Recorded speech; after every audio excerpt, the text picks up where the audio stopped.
اللہ تبارک و تعالیٰ کا کلام کتنا ہی پیارا ہے، کتنی پیاری کتاب ہے کہ ہمیں کن کن مقامات کی، کس کس موقع کی ہمیں جو ہے وہ رہنمائی کر رہا ہے۔ اس کے بعد آگے فرمایا ان تجتنبوا کبائر ما تنہون عنہ نکفر عنکم سیئاتکم وندخلکم مدخلا کریما۔ بہت ہی پیارا اصول بیان کیا گیا کہ اگر تم کبائر سے بچ جاؤ گے، کبیرہ گناہوں سے بچ جاؤ گے، تو کیا ہوگا؟ صغیرہ گناہ، جو چھوٹے گناہ ہیں، اس سے خود بخود تم بچا لیے جاؤ گے۔ اللہ اکبر۔ اب کبیرہ گناہ کون سے ہیں؟ ظاہر ہے اس کو سمجھنا پڑے گا نا، اس سے بچنے کے لیے۔ جب ایک چیز کا پتہ ہوگا انسان جبھی اس سے دور رہے گا۔ کبیرہ گناہ احادیث میں اور قرآن میں بہت سارے ذکر کیے گئے ہیں، جیسے کہ حدیث میں آتا ہے کہ 7 کبیرہ گناہوں سے بچو، اس میں ایک انسان کو قتل کرنا، اس کا ذکر کیا گیا ہے۔ یتیم کا مال کھانا، یہ بھی جو ہے وہ کبیرہ گناہوں میں سے ہے۔ اسی طرح سود کھانا، یہ بھی کبیرہ گناہوں میں سے ہے۔ اور اسی طرح کسی پاک دامن عورت پہ تہمت لگانا، یہ بھی کبیرہ گناہوں میں سے ہے۔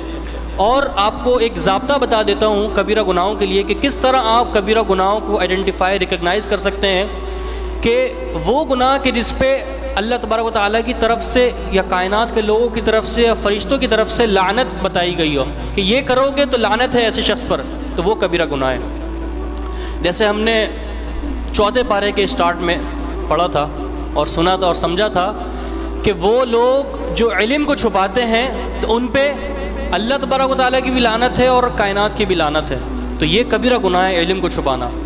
دوسرا ضابطہ کیا ہے کبیرہ گناہ کو سمجھنے کا؟ ایسا گناہ کہ جس کے بارے میں وعید ہو، جہنم کی وعید ہو، آنکھ کی وعید ہو کہ ایسا کرو گے تو جہنم میں داخل کیے جاؤ گے، جیسا کہ شرک ہے۔ ان اللہ لا یغفر ان یشرک بہ، اللہ تبارک و تعالیٰ فرماتا ہے کہ شرک اللہ تبارک و تعالیٰ کبھی معاف نہیں کرے گا اگر انسان اس دنیا میں اس کی توبہ نہیں کرے گا۔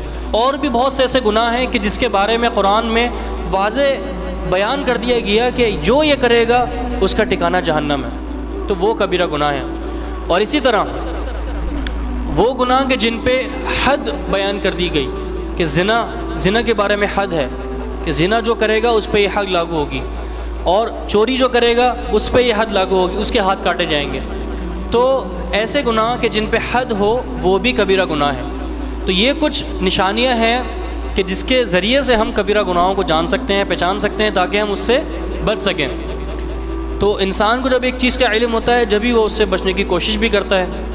اللہ تبارک و تعالی ہمیں تمام کے تمام کبیرہ گناہوں سے محفوظ رکھے۔